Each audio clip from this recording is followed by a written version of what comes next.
So again, yeah, we're just going to go ahead. We're just going to kind of, I suppose, as a friendly reminder for everyone to kind of take stock of where they are now at the for the year, making sure that you're going to hit your targets because it doesn't matter if you're just joining us now for one of the first sessions or if you've been coming to us coming on these calls since the beginning of the year. Primarily, what we do is at the beginning of the year we set targets and we do quarterly reviews and we do monthly reviews as well. And I want to make sure that everybody's, well, I suppose that you're on track for achieving your goals, but also too really important to as a reminder, I suppose, to do the exact same thing with the clients that you're working with. Because you want to make sure that your clients, no matter again if they're short term, if they're only recently joined us, or if they've been with us for a while, doesn't really make a difference. You want to make sure that everybody's on target to go ahead and hit their goals. And I want to make sure that, well, I suppose that we don't just run the risk of just reducing the targets. That's a habit, it's a bad habit, and I'm guilty of it myself. But a lot of times we're too quick to just kind of say, oh, well, time is running out. Maybe there's not enough time. Maybe what I'll do is I'll just adjust it, I'll reduce what my original goal was. And again, I'm not here to judge anybody. I'm not here to tell you you can't ever do that because obviously sometimes it's the best option. But just don't do it too quickly. You know, Consider increasing your activity rather than reducing the target. Because again, I'm not opposed to anybody, whether you're working with a client or if it has to do with your own goal, reducing, um, if the reasons are right. Primarily meaning if I suppose, well, maybe you set some goals, maybe you set some targets, and now after a bit of time has gone by, you realize that they're really not that important to you. They're not as relevant as you had thought. So I just want to make sure that, if you are reducing your targets, you're doing it for the right reason. But I would really encourage you, and before you reduce, increase your activities because there's still plenty of time left. If you think about it, okay, tomorrow's September 1st. There's still 4 months left of the year. 4 months left for you to turn 2021 into one of your best years ever. That's 120 days, primarily, roughly, give or take a day or two. But you got 120 days left.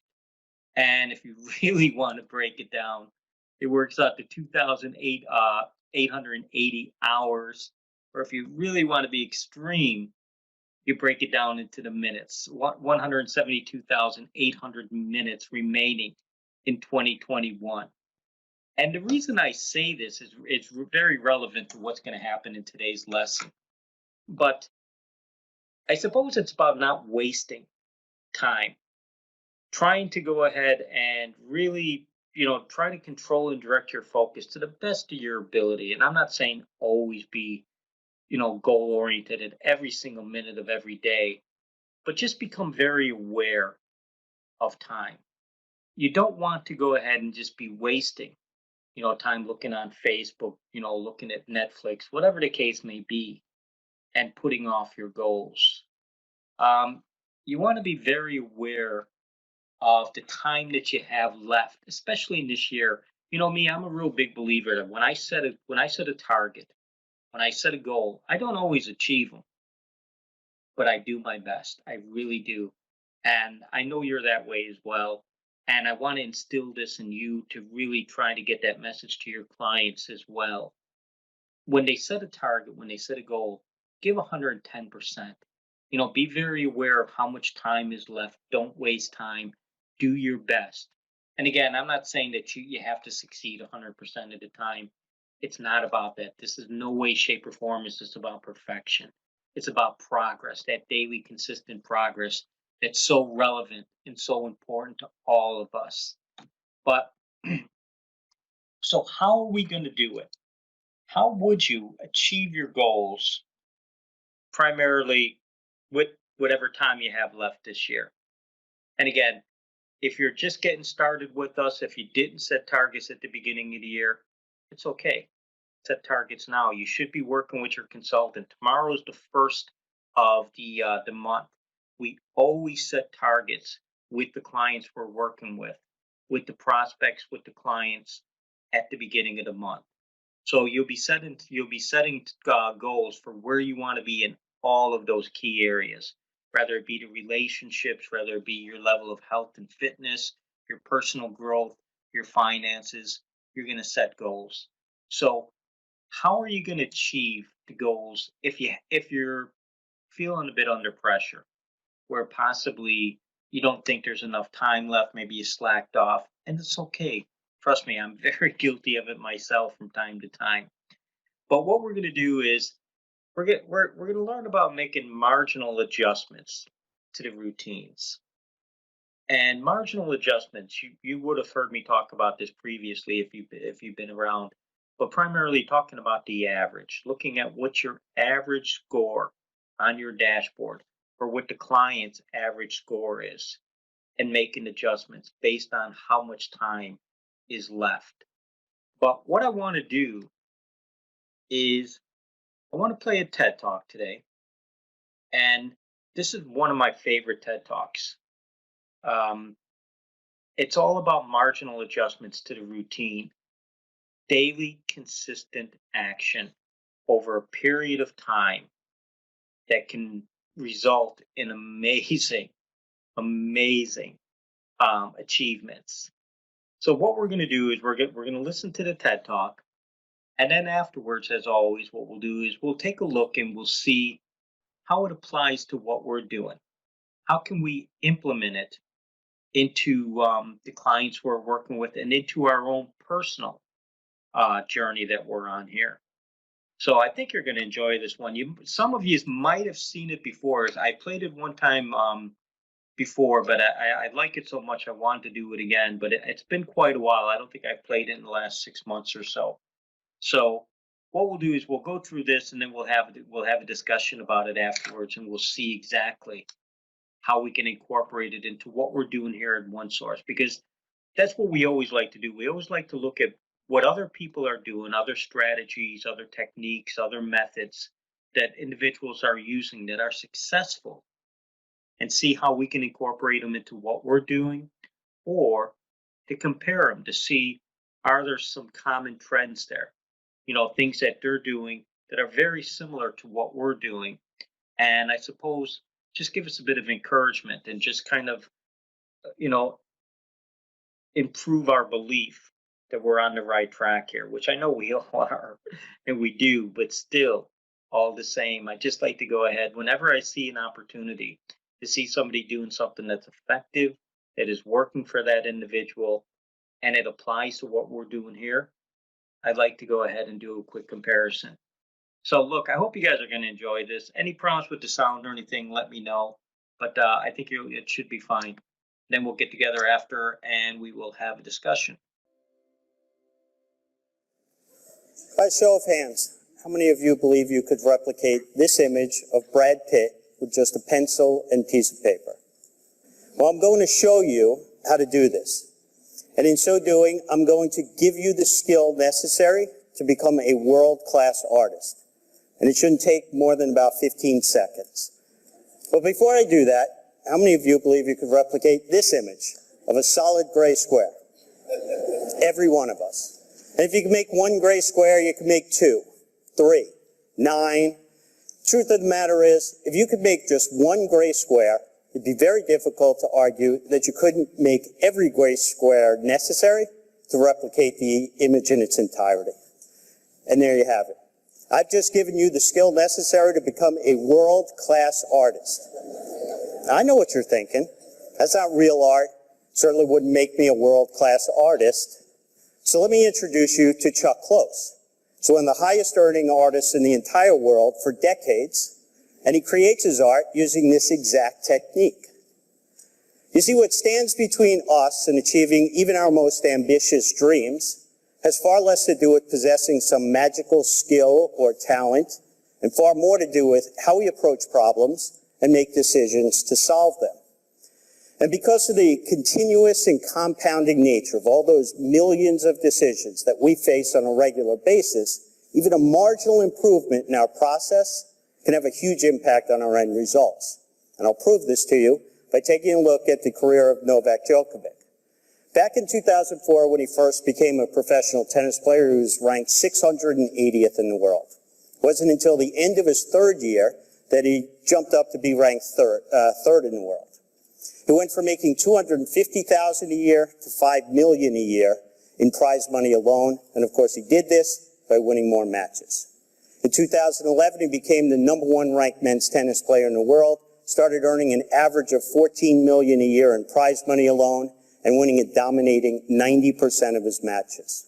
Now here's what's really interesting about all of these very impressive statistics. Novak doesn't control any of them. What he does control are all the tiny little decisions that he needs to make correctly along the way in order to move the probability in favor of him achieving these types of results. And we can quantify and track his progress in this area by taking a look at the percentage of points that he wins. Because in tennis, the typical point involves 1 to maybe 3 decisions. I like to refer to this as his decision success rate. So back when he was winning about 49% of the matches he was playing, he was winning about 49% of the points he played. Then to jump up, become #3 in the world, and actually earn $5 million a year for swinging a racket, he had to improve his decision success rate to just 52%. Then to become not just #1, but maybe one of the greatest players to ever play the game, he had to improve his decision success rate to just 55%. And I keep using this word just. I don't want to imply this is easy to do. Clearly it's not. But the type of marginal improvements that I'm talking about are easily achievable by every single one of us in this room. And I'll show you what I mean.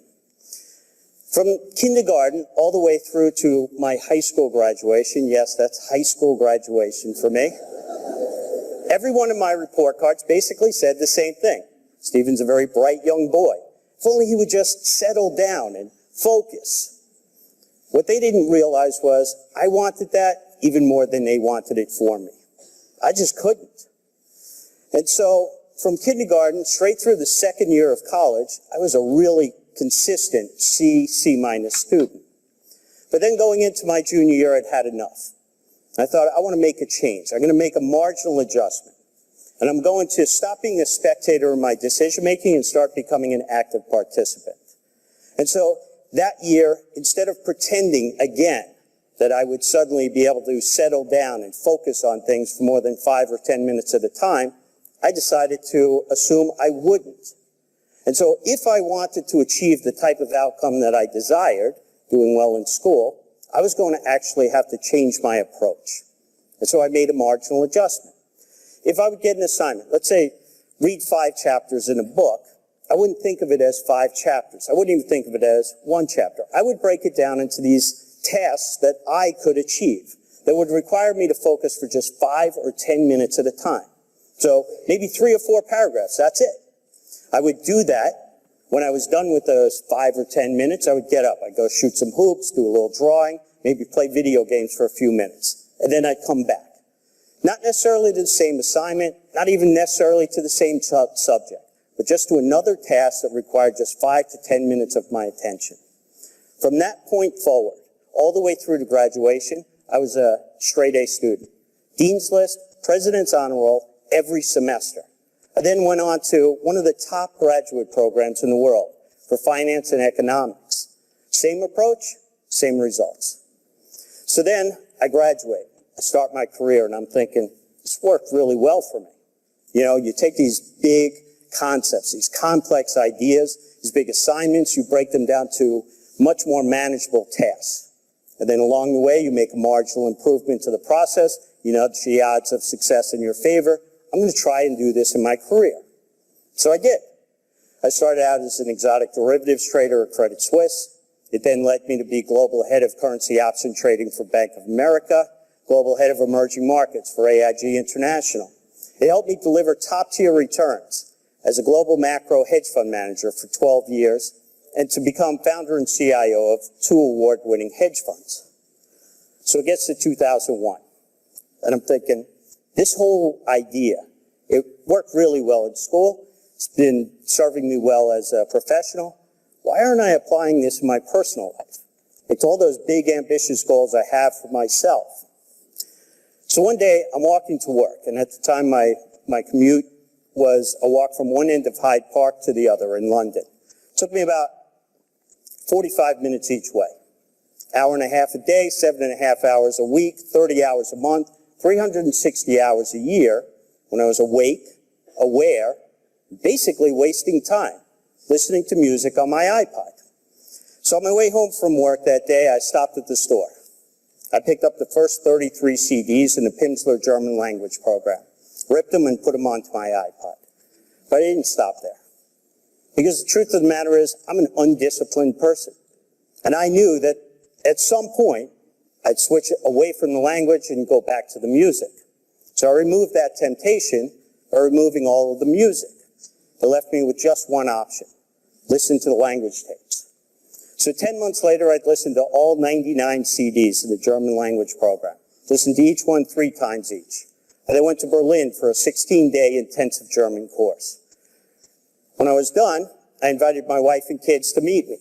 We walked around the city. I spoke German to the Germans. They spoke German back to me.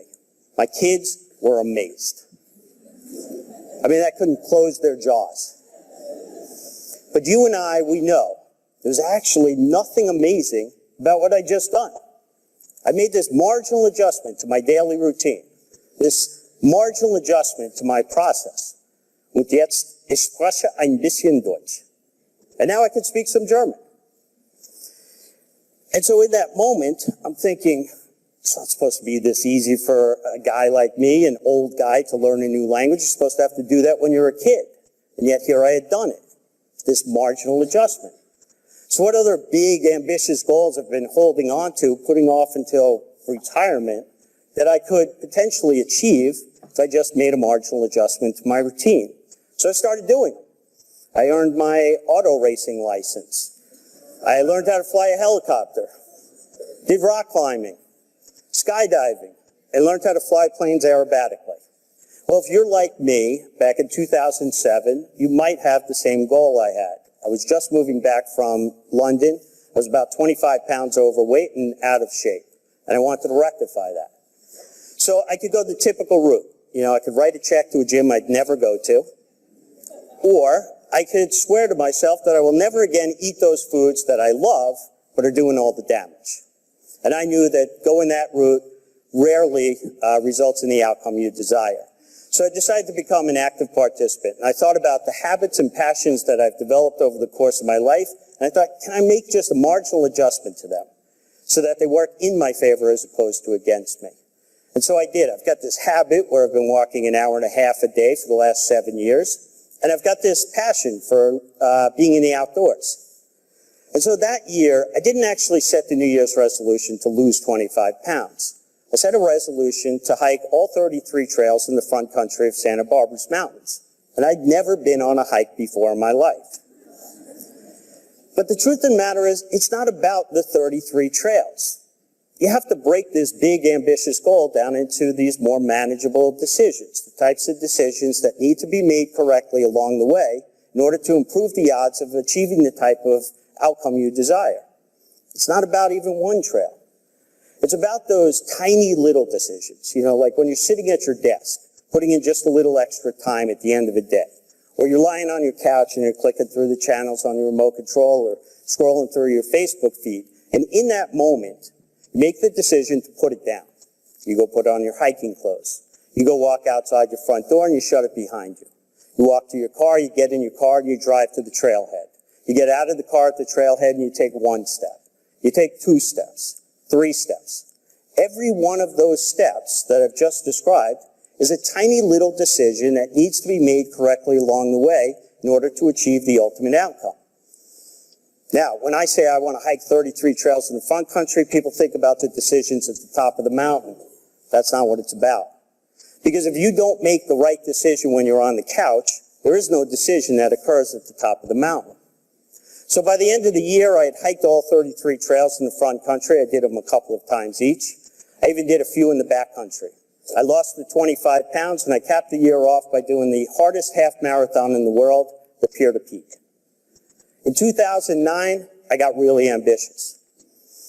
Ambitious for a guy who still to this day cannot settle down and focus on anything for more than 5 or 10 minutes at a time, and that was to read 50 books.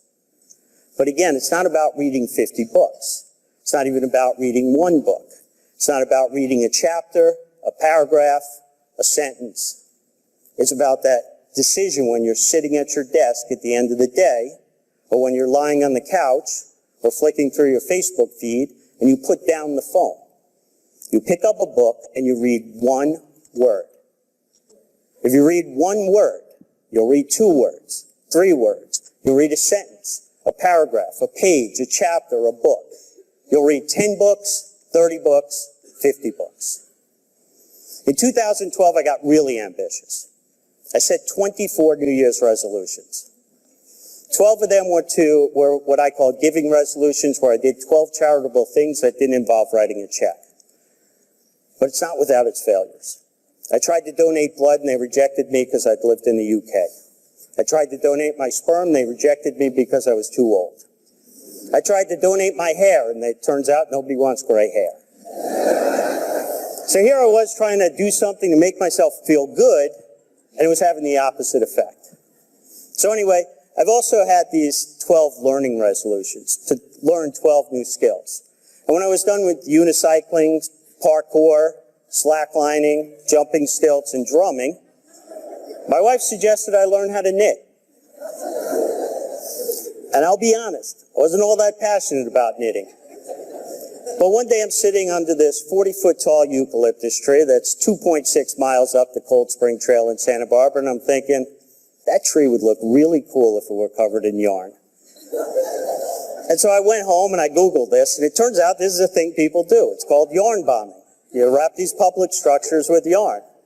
And the 2nd annual International Yarn Bombing Day was just 82 days away. So for the next 82 days, no matter where I was, if I was in a board meeting, on the trading floor, in an airplane, or in the hospital, I was knitting, 1 stitch at a time. And 82 days later, I had done my first ever yarn bomb.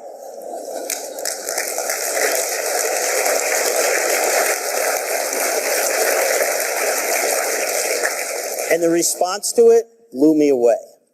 So I kept going with bigger, more ambitious projects that required more engineering skills. And in 2014, I set the goal to wrap 6 massive boulders in Los Padres National Forest at the top of the mountains. But if I was going to pull this off, I'd need help. So at this point, I had a few thousand followers on social media as the yarn bomber. And I started getting packages, lots of packages. 388 contributors from 36 countries in all 50 states. In the end, I didn't wrap 1 massive boulder, I wrapped 18.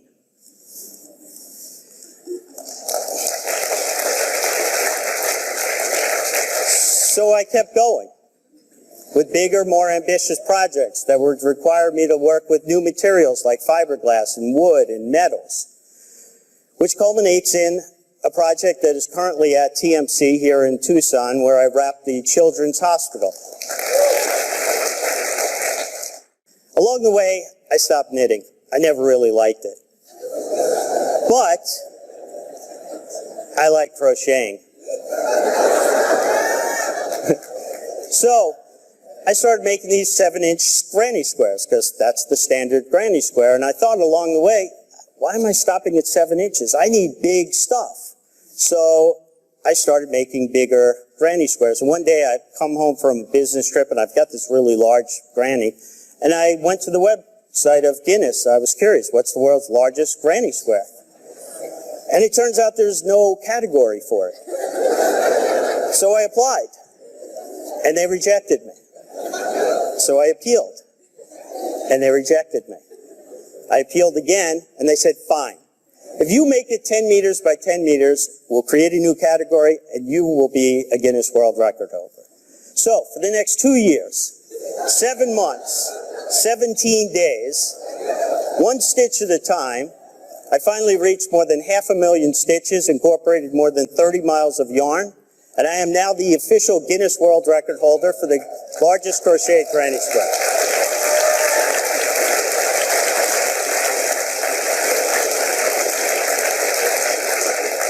Along the way, I've garnered an awful lot of attention for my escapades. I've been featured in Newsweek magazine, Art News, which is kind of the Bible for artists. But what I want you to realize when you hear these things, I'm still that C- student. I'm still that kid who can't settle down or focus for more than 5 or 10 minutes at a time, and I remain a guy who possesses no special gift of talent or skill.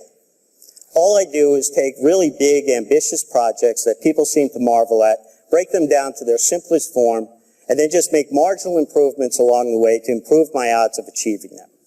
And so the whole reason I'm giving this talk is I'm hoping to inspire several of you to pull some of those ambitious dreams that you have for yourself off the bookshelf and start pursuing them by making that marginal adjustment to your routine. Thank you. Okay, fantastic. Now, he's amazing. Absolutely amazing, that guy. But I tell you what I find very interesting, and hopefully you see it as well. He possesses no superior intelligence, no amazing skills that's out of the ordinary. He's just a regular guy, just an average guy. But what does he do? He takes these large, massive goals. He breaks them down into the simplest format, and then just takes daily, consistent action. Very similar to what we do here. We do it all in the key areas. We do the same thing, daily, consistent action in those relationships, health, growth, and finances. It doesn't require any amazing skills or above average intelligence. It's all about that daily, consistent action. And that's primarily what he's saying there when he breaks it down. I thought it was very interesting that you can see the impact when he talks about the tennis player Novak, where if you look at 2004 to 2005, the points won 49%, which basically just means that he won 49% of the matches that he was in. At the time, he was earning roughly about 300,000 a year, 250, 300,000 per year.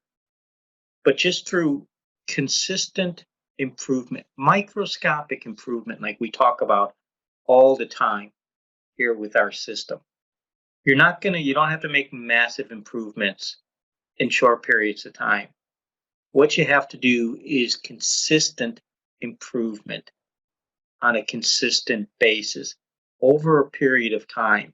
If you look at from 2006 to 2010, well, he only increased by a very small margin. He went from 49% of his points to 52%. But that meant he went from winning 49% of his matches to 79% of his matches. He went from being in the top 100 to being number 3. And he went from making roughly 250,000 per year to 5 million per year. And then he just continued on that path. Again, no massive improvements, just consistent, microscopic improvement on a daily, consistent basis. Goes from 2010 to 2011 to 2015, increases at another 3%, up to 55% of the points he wins. But that puts him into a separate league altogether. 90% of his matches he wins, becomes number 1, and goes from earning 5 million a year to 14 million a year.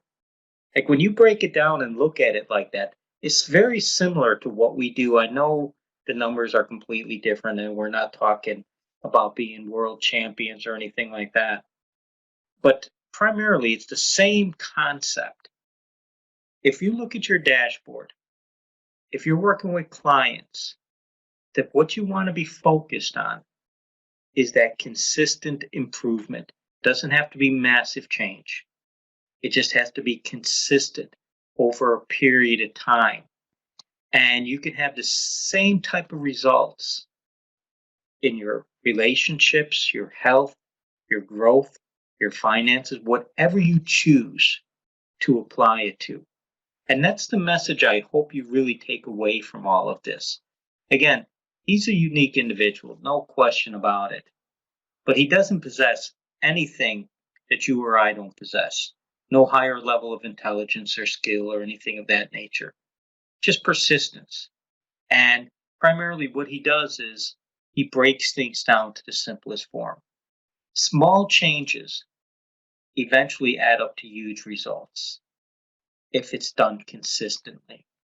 So that's primarily the message that I hope you're going to take away from this today.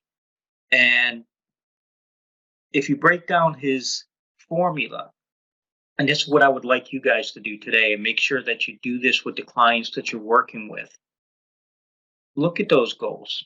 Look at some of the big goals that you have. Break them down. Break them down to the simplest form. And then just make marginal improvements. And again, you can do this in literally any area of your life, any area of the clients that you're working with. It's not rocket science. It really isn't. Just take those goals, break them down, break them down to the simplest form, and then just ensure that you're making consistent improvements. Microscopic, you've heard me say that probably 1,000 times at this stage. Microscopic improvements on a consistent basis is what it's all about. So there's still 120 days left. 120 days left in 2021. So primarily, one of my favorite sayings, the man who moves a mountain begins by carrying away small stones. This is the exact same principle. When you look at that big goal, you don't look at the massive goal.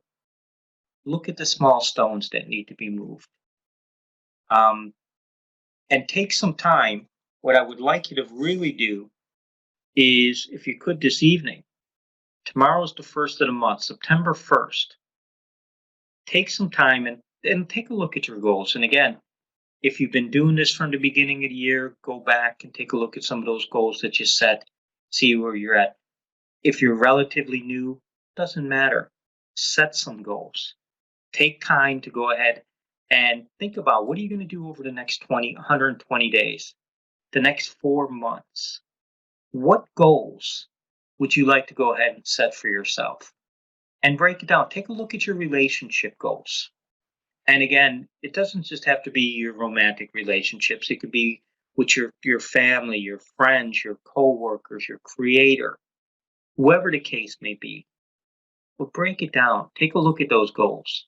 Really critical. Your relationships are your most important. Take a look at that relationship with yourself.